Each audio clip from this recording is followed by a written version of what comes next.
morning, everyone. I'm Megan Cullip, along here with Scott Michlin. Good morning. It is Thursday, April the 8th, 2021. How about that? How about that? How about that? Spring has sprung. Spring has definitely sprung. We are at week 56. No, 57. I think it's 57. We'll wait for Calendar confirmation. Queen. Come on. If it's out there. But anyway, we're 52 plus. We know that. Definitely that. We know that. So definitely that. Welcome, everybody, to our COVID-19 Community Information Program. We present it every Thursday here live on our social media platforms, which is, of course, Facebook, YouTube, and Twitter. And then, of course, on the radio station at 5:06 p.m. every afternoon, and on KSJE.com at 5:06 p.m. and also on KNMI Radio at noon. So we're glad that you're with us. We've got some great guests lined up to talk to us today. Carmen Martinez, Small Business Development Center, talking about new business opportunities from the latest stimulus package that was passed by Congress and signed by President Biden. Tonya Stinson about travel with COVID, or without COVID, avoiding COVID, all those Traveling things. during the time of COVID. That's what I was trying to say. Yes. Thank you. And then Jim Walton from the Department of Health calling in about the New Mexico Notify app.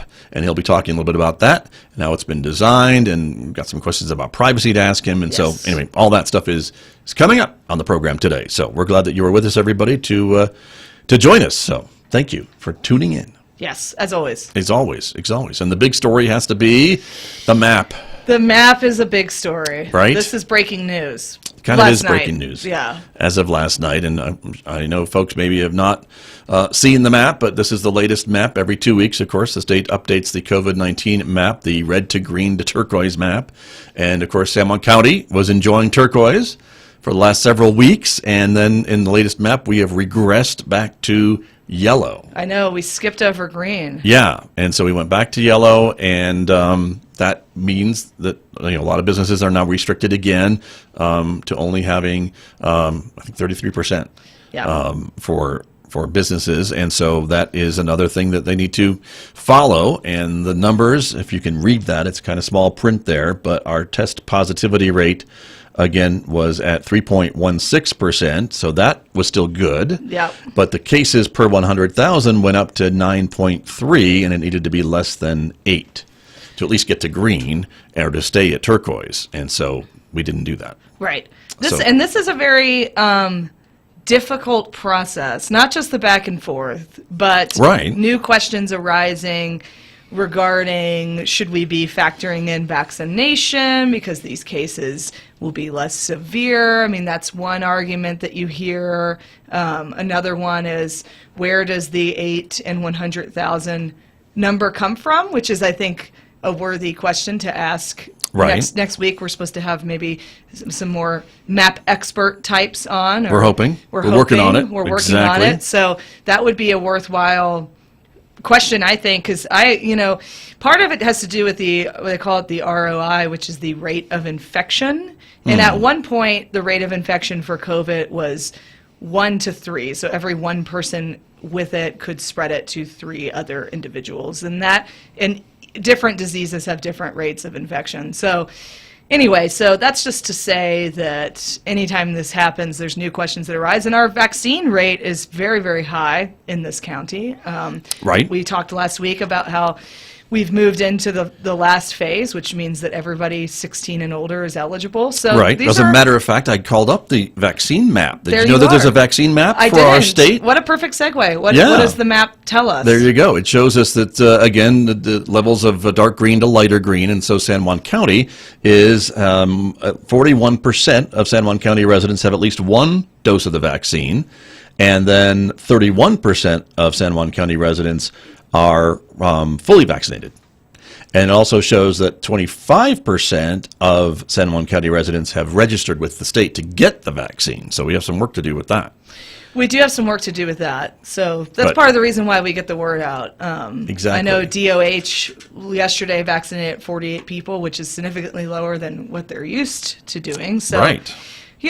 And the other side of this is just because we get tired of something doesn't mean that something has gone away. So we've become used to it. We've become apathetic towards it. So vigilancy is hard now that we're in week 57 or whatever we are. So. Right, that's true. Yeah. Well, and we keep hearing about, herd immunity, right? And so, that would be when enough people are vaccinated or have had COVID or resistance to COVID, whatever, right? To be able to then allow us to maybe do more of the things we consider normal and gather again and things like that. And that is a pretty high percentage, if I remember correctly from our interviews with the doctors, like 75, 80%, right? Herd immunity is a very high percent. Yeah. And so if we're only at 45, 47. Right, we're only halfway there. Yeah. So, and I think I saw a story this morning that Great Britain, England was going to be at herd immunity by Monday. Really? Really? Yes. Well, that is... Are you shocked that I read or that I'm sharing this news? Or both?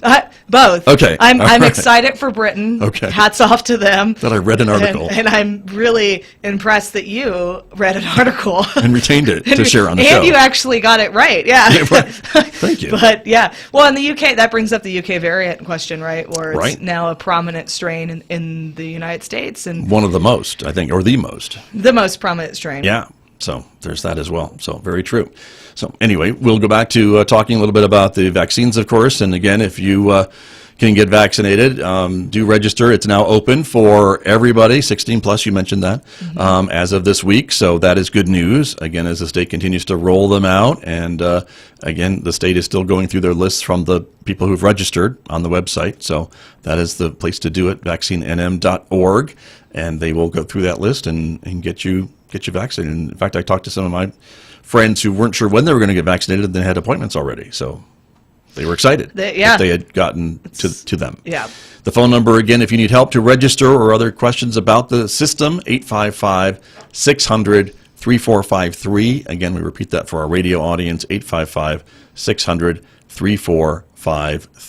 And so that is the number to call for support or to get help with vaccine registrations. If there's someone maybe who doesn't have internet access or uncomfortable working online, they can call and they can get registered online. I know the library was helping folks do that on their computers, and a lot of other public computer spaces were being used to do that for folks. So that is important.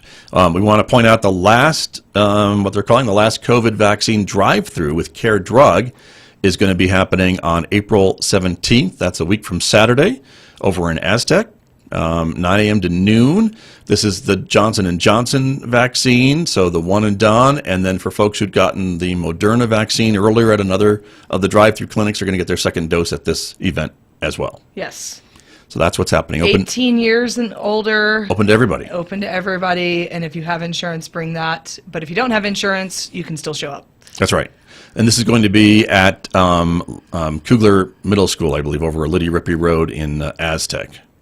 Yeah. So that's where this is happening.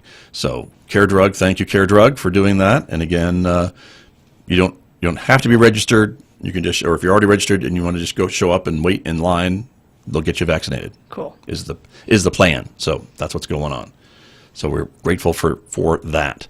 Also, we want to point out the watch list. We haven't talked about the watch list in a while. I know we haven't had any watch lists. There have been no San Juan County businesses on the Environment Department's watch list, but there are this week. And so we will share that with you. The New Mexico Environment Department says that the Chili Pod restaurant downtown has had 2 rapid responses. Now, again, these are not cases, right? These are just responses to investigate cases at a business. Nijoni Elementary School in Shiprock also reporting 2.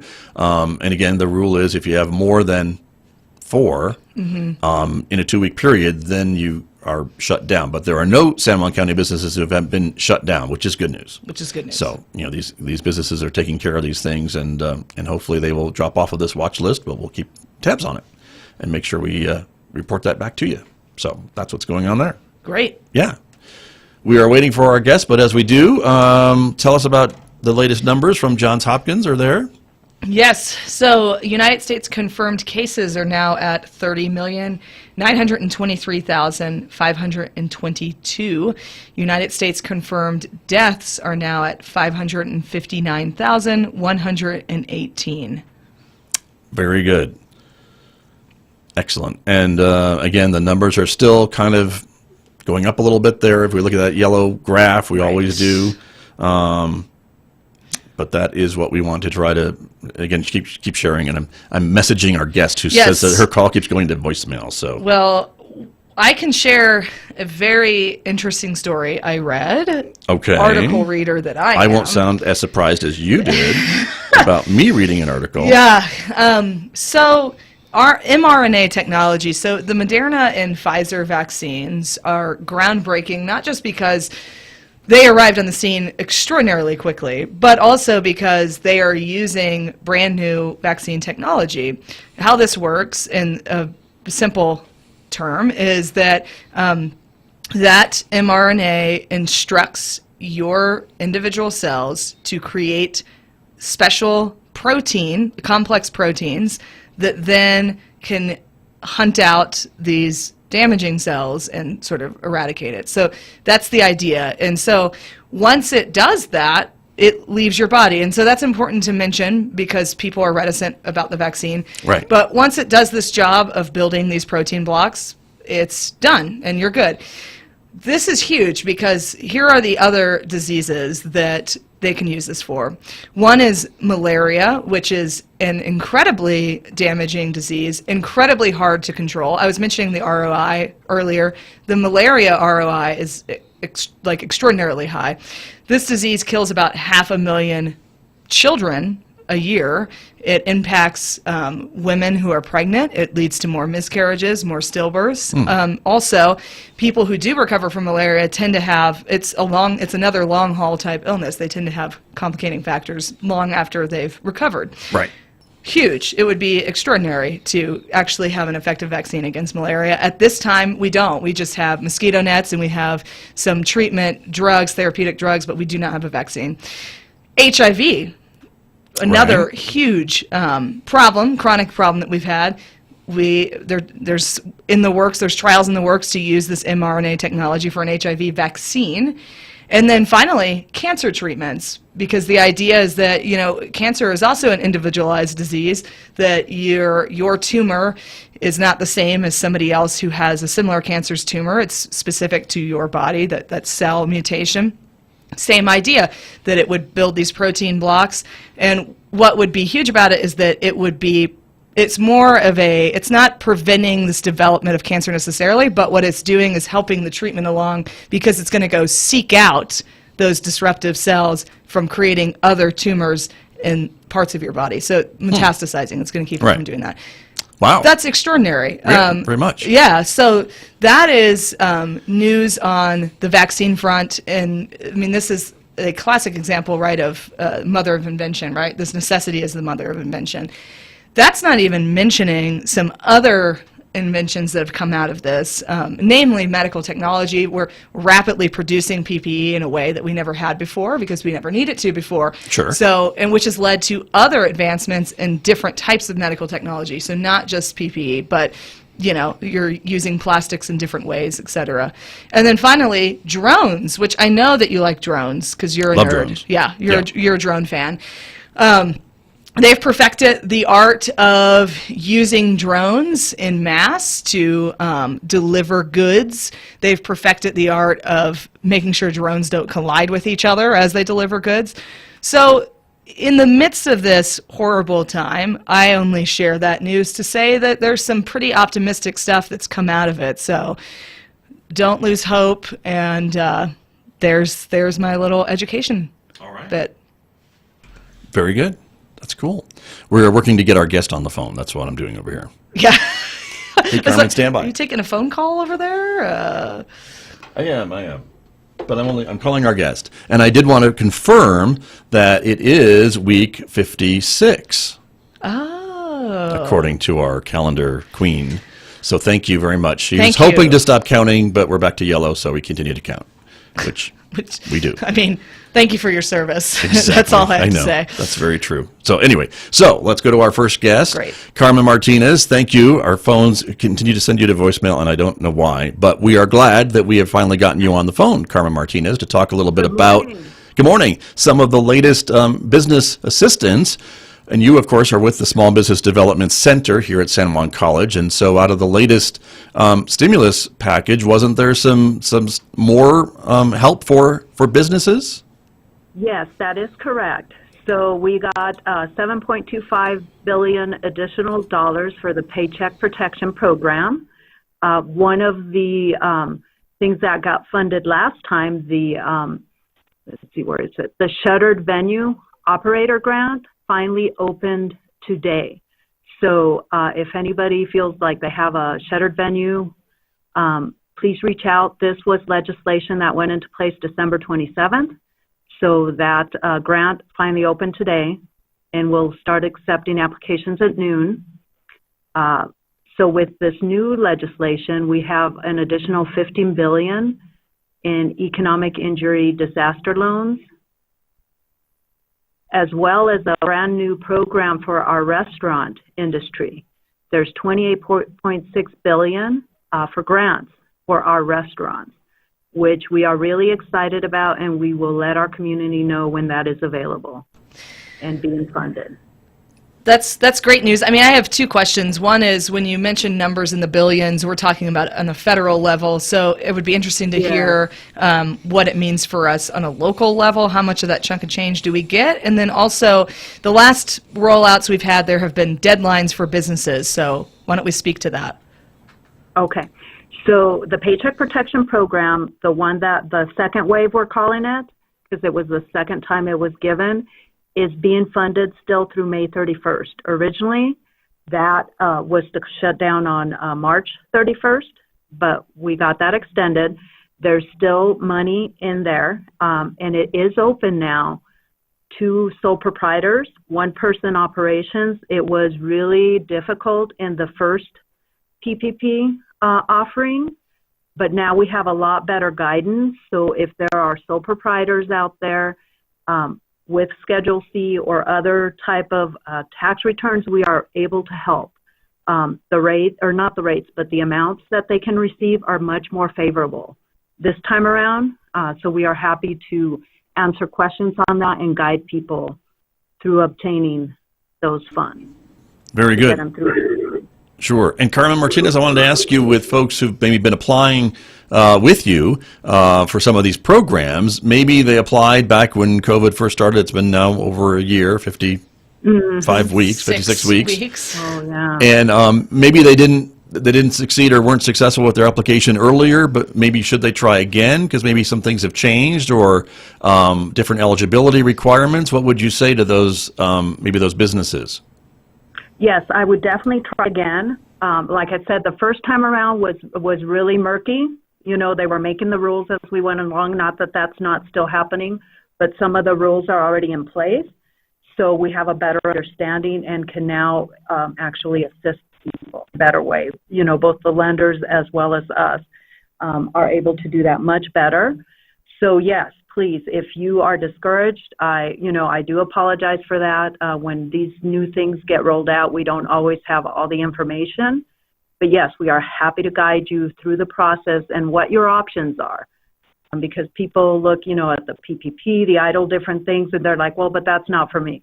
Well, let's look. Maybe there's something else out there that is available for your type of business that could help you. Yeah, that's very good. I mean, that's such an amazing service for small business owners. Let's talk about qualifications. I mean, small business is a rather broad term. So who qualifies for it, and do nonprofits qualify for it? Can you speak to that? Yes. So during the second wave, which we are now, nonprofits qualify for it. So we have assisted several of those get funding that weren't eligible for before. And with the third wave, which has not opened yet, they're also saying that digital news services, we don't know what the definition of that is yet, so they have expanded it even more for the new funding that became available March 11th. And again, we will stay updated on all that, and once those open, we will get that information out. Good to hear. And Carmen, do you work with landlords at all? Is there any help for landlords? Because we hear a lot about maybe rent payments that are able to be maybe delayed and things like that. Is there anything that's coming through your office to help, not necessarily renters, but maybe the landlords who are left kind of trying to be helpful for their renters who are struggling, but they've got to pay their mortgage they still too? Have a mortgage. Yeah. Anything for them? There was payments being made on mortgages, not on mortgages, but on real estate loans that were backed by the Small Business Administration. Remember, these are Small Business Administration funds. So if the mortgage on those buildings is not held by the SBA, there's less help.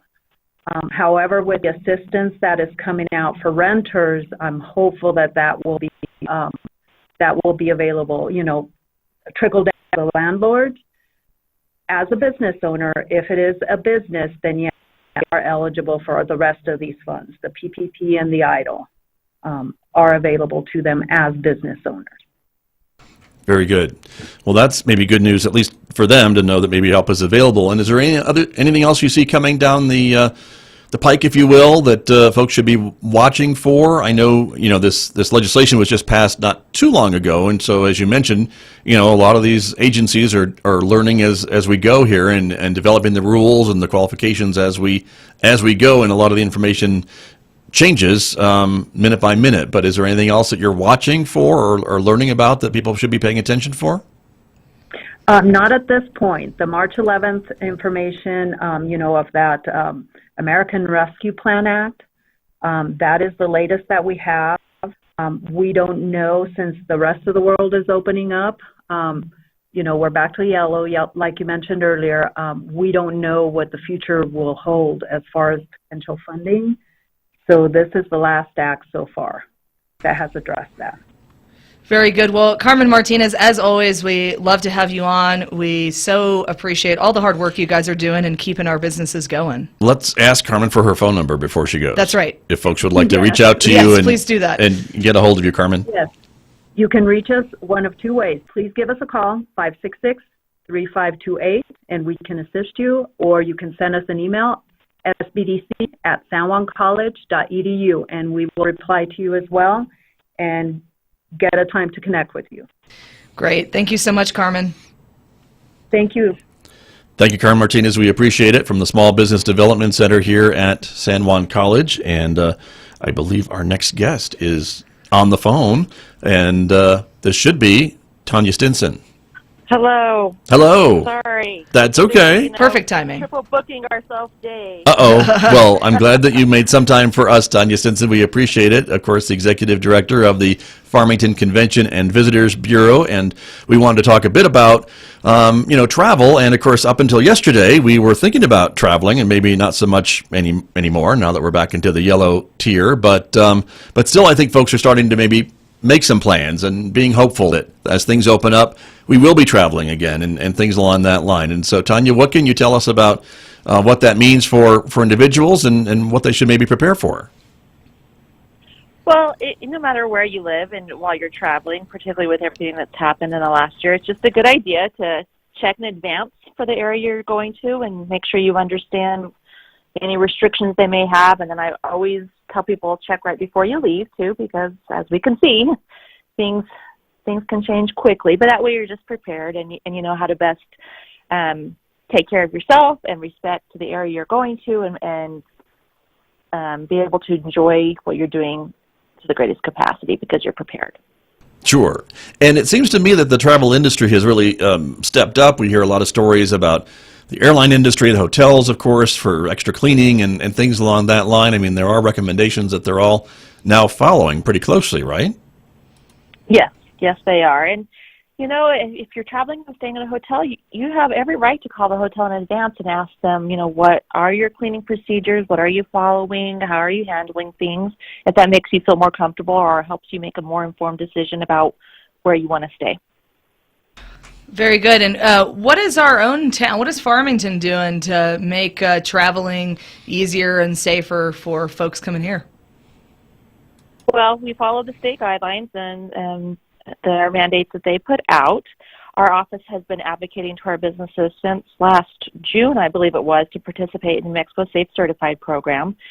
It's an online class. It's free. You sign up, and we knew from the beginning. We said this is probably going to factor into any type of reopening, and we saw pretty quickly it did, because hotels and restaurants that are Safe Certified, their occupancy levels have been higher. And when you read the red to turquoise framework, you can see that it breaks out into lodging and restaurants that are safe certified versus those aren't, and they have higher allowances tied to them. But it's not even just hospitality-related businesses that program's for. There's a wide variety, manufacturing and agriculture and call centers and just offices. I don't remember everything on there. Really quick and easy. Takes maybe 30 minutes and just kind of walks you through the tips and things to be aware of so that you are handling your business in the most safe manner, for your guests and for your employees. Indeed. Well, and as you mentioned, the state is using that, right, as their part of their criteria under the red to turquoise system. And so it's important if folks want to open up more, if they're safe certified, they would be able to do that no matter what color you are in the county. Right. So there you go. And Tonya Stinson, we always hear too a little bit about maybe people that are thinking about traveling and are maybe wanting not to travel to really crowded places. And of course, we love our outdoor spaces here and our wide open spaces. So does San Juan County maybe have an advantage in its new post-COVID world? I think so. We have so many great outdoor activities, and that's really been a draw for us in the past, but it actually is highlighted even more now. There's great things you can enjoy where that you can do it and see very few other people, easily to socially distance in some of those things if you're hiking the Vista or you're out in the Glade or enjoying the lake, whatever that may be. Great mountain biking trails. So that is nice for us. Those are things that we were ramping up to promote in greater fashion anyway. So the timing, for that part is good. And people, not very often. I think there's some people in life that are fun and adventurous, and they're like, oh, I just want to pack up and go away somewhere this weekend. But most people, they're planning their trips 60 to 90 days out. So that doesn't prevent any planning for right now, even with the changes yesterday. Still inspiring, planting seeds, showing people as they make their plans that this is a great option to come here. Right. And any advice before we let you go? Any advice about folks maybe who are a little hesitant about getting on a plane, sitting next to somebody who they don't know or it's not from their family, or on a bus or a train or, whatever the case may be, public transportation, of just how to be safe and be protected and be cautious? Sure. So, again, you can research your airlines. Some of them are still handling things different than others. But I know all of them, when you get on the plane, they're requiring a mask. They hand you your own kit so that, you're not reaching. They give you the water up front. They give you the hand sanitizer, the little packets, so you can wipe down your area, even though that they have different protocols. Some of them wipe down or spray the plane in between each time. So, I think just it almost is the same no matter what you're doing. Just make sure you have your things that you follow. Make sure you're well equipped, that you have sanitizer and things that make you feel comfortable. Your mask, you have those types of things with you. Be aware. And I do think that it's all possible. We see that happening. And you even see the airlines are having increased gating and enplanements. And people are feeling more comfortable, especially with the vaccine rollout, right? I think that's really given people another level of comfort. I agree. Very good. Well, Tonya Stinson, thank you so much for joining us and giving all that valuable insight. Thanks, guys. Thanks for having us on anytime. We appreciate you. You bet. Thank you very much, Tonya. That's Tonya Stinson from the Convention and Visitors Bureau, our guest this morning here on KSJE. And we wanted to pass along, of course, the other info that we've been compiling. Of course, our website updates every day with the latest numbers. Of course, it was interesting, the state and the Navajo Nation took the Easter weekend off in reporting daily numbers. So things were a little bit backed up by Monday, but now they're back to daily reports. So we appreciate that. And so we can see 222 new cases reported in New Mexico yesterday for a total of 192,989.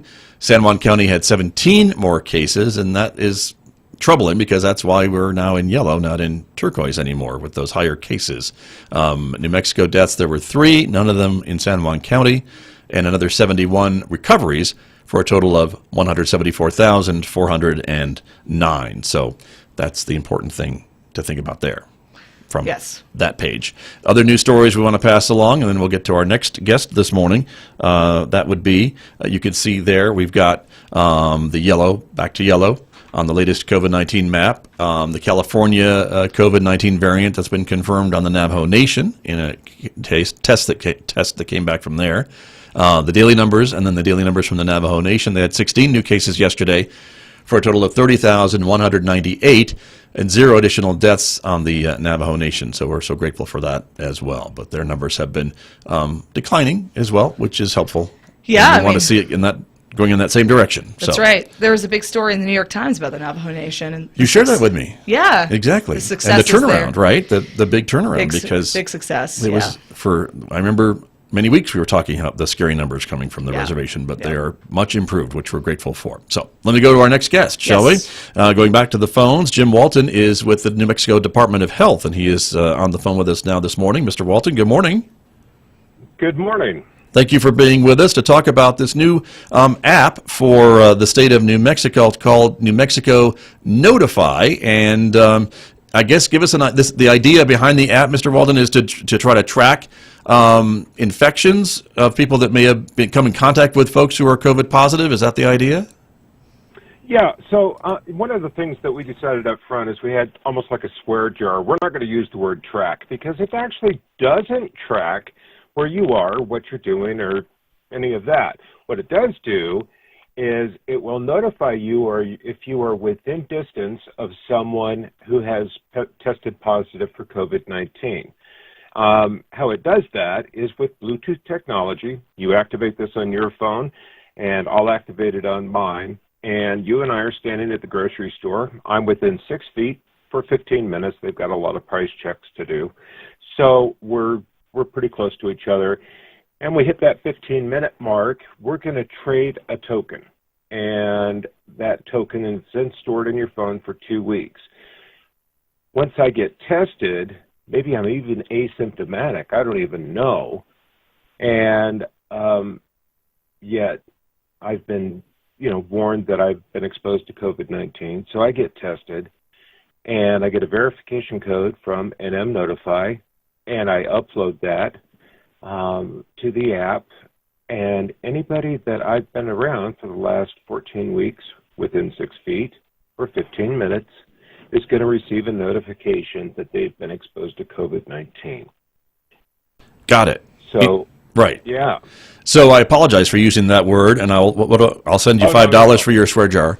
There you go. But I apologize. But I think it's important, and words are important too, because I think folks do get a little maybe concerned about privacy and things like that by having this app on their phone. And I know one of the things I think you've been very clear about is that it doesn't get any access to your name or your location or your personal data.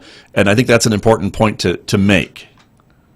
Yes, it's completely anonymous. It's private. The 4-digit code that you have, you only had that same code for between 7 and 15 minutes. It's constantly changing.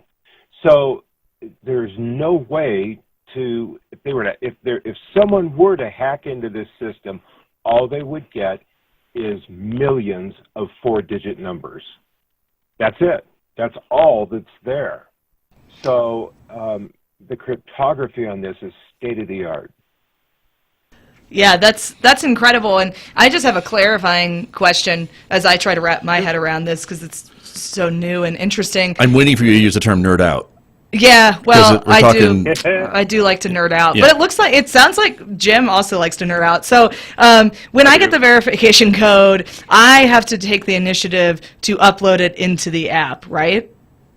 That's right. Okay. I just wanted to make sure that that's like an extra step. It doesn't automatically upload it. So, I mean, that's important to know.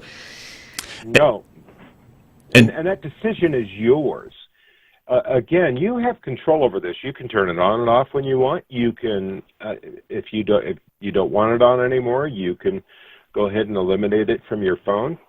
All the codes will be erased. Everything will be erased. There's nothing left. So if there's some reason you want to turn it off, you can. And another big question we get is battery usage.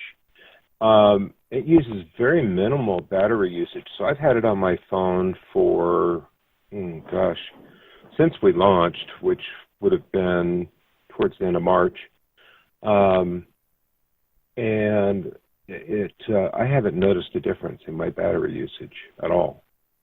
Well, that's good. Well, I imagine it's not, a little bit, yeah. As you mentioned, it's using Bluetooth, and that's a pretty low impact system, I would say, on a cell phone. So, and this is compatible and available for Android and Apple iPhones, correct? It is. So on your iPhone, it's pretty simple. You just go into settings off of your home screen and scroll down to exposure notifications. Tap on that, and it'll take you from there. It just wants to know your state, your region, so it'll ask you if you live in the United States. Yep. And New Mexico. Yep. Now, the cool thing is we've got to get our friends in Arizona on board, but Utah's on board with this same app, and Colorado's on board with this same app. So there is interoperability. Try saying that a few times fast. That interoperability means that crossing state lines between Colorado and Utah, that the app is still going to be working.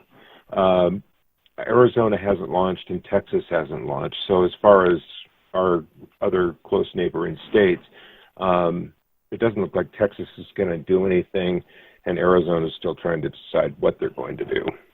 But that's important for folks in our area, Mr. Walton, of course, because we are, half an hour, 50 minutes away from Colorado. So I think that's important for folks who live or maybe work in both states or have family or what have you. So I think that's an important thing to know. And so just to be clear, there's nothing to download for our phones, or there is in some cases. There's an app to download, or no? So there is an app to download on your Android phone. On your on your Android, you got to go to the App Store, put in NM Notify, and a little logo will come up that's the shape of the state of New Mexico, and it's navy blue. Tap on that, and it'll take you from there. Great. And another clarifying question. So when I get a notification like you've been exposed, and does it sends me instructions like, probably should go get tested. Here's some places to do that, or like how detailed is it when it says that I've been exposed? It actually is pretty detailed. So, and if you have any other questions, you certainly can go to nmnotify.com. There's a great video there on how the system works, and also a lot of resources on what to do when I test positive. So, of course, we want to quarantine first, get your test. Then if you're positive, then you want to isolate for 14 days. And the other nice thing about this is it's going to give you a rough idea of when you were exposed. So it may say you were exposed on Tuesday between, say, 6 and 9 or 6 and 10. And then that way you can figure out your incubation period and when you should go get tested. So if you're around 4 days from that, and you're not feeling any symptoms, it's like, oh gosh, I hope I'm not asymptomatic. Let's go get tested. Or if you're only a day away from that, then you might say, okay, I'm going to wait a couple of days before I get tested. Right. And so the main focus and point of this, Mr. Walton, is that we really want to continue to track the spread of the infections, right? And again, to let folks know, because of these asymptomatic cases, it's very hard to know. If you're not feeling sick, it's hard to know that you are sick, and you could be inadvertently spreading this around. And so this app then I would think would help to take care of that, or at least let us know if one of those people you've been in contact with is positive, and they can let you know, and then you would find out, be tested the same way. Yeah, so there's two things about this, well, three things that I love about this app. First of all, the privacy is fantastic. It's perfect. You're completely private and anonymous. The other thing is that I like the fact that it can identify people that you've been around that you don't know. So a contact tracer wouldn't be able to help you in this situation. It'd be, well, I was at Target and waiting, and there was a guy behind me who wore a cowboy hat. That doesn't do the contact tracer any good. But if you both had NM Notify on your phone, you'd trade that token. And so I think that that's a very important part of this. And the other part of this that I love is the fact that we can identify someone who's asymptomatic and stop the spread there. That's a huge deal. That is a really big speed bump in this, because in trying to stop the spread is identifying somebody who's spreading and they don't know it. And this is a way to stop that. So, the big saying for us is stop the spread. And that's what this does. That's right. Well, this is amazing technology. We know it's already on our iPhones. We just have to go in and turn it on. We can go to the App Store on Android and download it. And personally, this was really helpful to me because I was worried about the whole private data. They're going to have my name. What are they going to know? And how long is this token going to be around? And so it's very helpful to hear your explanations, Jim. It's groundbreaking stuff, and we're so appreciative that you came on and shared it with us. Thank you, guys. I really appreciate it. And, we need to spread the word on this because it is, like I heard while I was waiting, is the variants are here. And some of these variants, I was reading an article myself, these are pretty scary. They were talking about a couple of the variants that if they merge, that this could be disastrous. So this is just one more tool in our toolbox, along with social distancing, wearing a mask, and getting tested, getting your vaccine, and download NM Notify. Very, very true. Well, and here in San Juan County, we were very excited to be in turquoise for a few weeks, and now we're back to yellow, and so it is still spreading in our community, so we know that. So this is maybe one way to catch it and stop it from spreading. Yep. So exactly. Yeah, let's get this thing. There you go. Mr. Walton, thank you very much from the Department of Health. We appreciate your time this morning. Thank you all. I appreciate it. All right. Have a good afternoon. Thank you very much. That's Jim Walton from the New Mexico Department of Health, our guest this morning here on KSJE. And so as we wrap up the program, Megan Cullip, we have a few other things to share. Let me kind of scroll back to them here as we mentioned some of the news stories that we saw. Of course, the testing is still happening out at McGee Park for COVID tests, and so that continues, and we just always share that every week at curative.com to register online and head out to McGee Park for the testing areas. The other things we wanted to mention as well, there is another food box distribution from the Echo Food Bank continuing in various communities in our county. One of them is happening today at the Huerfano Chapter House. It started at 9 o'clock. That is happening out at the Huerfano Chapter House this morning. There's another one going on this afternoon on April 8th, and then again on April 22nd at the Blanco Elementary School. Echo Food Bank, another food bank distribution at the elementary school, as I mentioned. And then at Nageezi, that is happening next in a couple of weeks, actually, Thursday, April 22nd at 9 a.m., and that will be at the Nageezi Chapter House, another food box distribution from the Echo Food Bank. So some more information to pass along with Very that. Good. So there you go.